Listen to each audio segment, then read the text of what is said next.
Here in New York, we're so blessed to have specialists, much like a major hospital will have surgeons who devote their lives to specific aspects of the human body.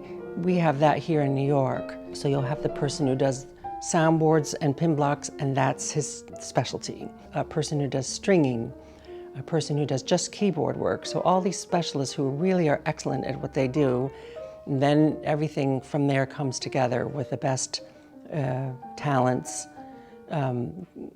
being focused on one instrument. There's instruments that sound great, and then there's instruments that play great, and then there's instruments that do both. And really it's that category of both that you really want to aspire to. When you find a special instrument, not only is it easy to control, is it malleable, is it able to create a great contrast and dynamic in tone, in articulation, but it's able to sound and speak properly in all those ranges as well.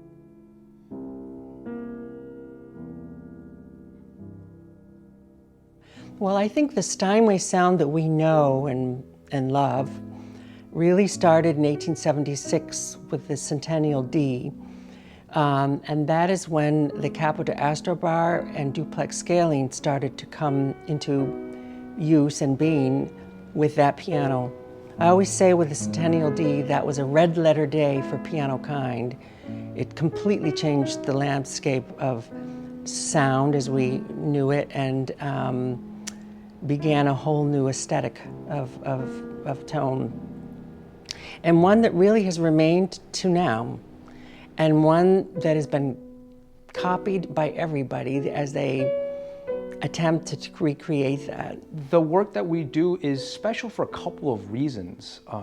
We don't churn out hundreds and thousands of pianos. It's a small operation. We do limited runs of instruments, and we try to, above all else, we try to have a commitment towards quality.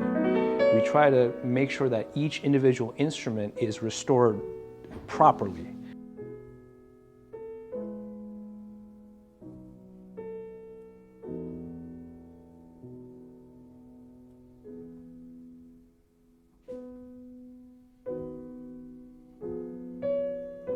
Because it is run by professional musicians, Tali and I are both musicians at heart, these instruments are instruments by musicians for musicians, right? That's the thing that I think we are most proud of, that this is not just going to be a piece of furniture that's going to decorate a home. This is not going to be just a coffee stand, but this is going to be a living, breathing instrument that first and foremost produces beautiful music, right? That's the soul of the instrument, and that's what we strive to find in each one of the pianos that we restore.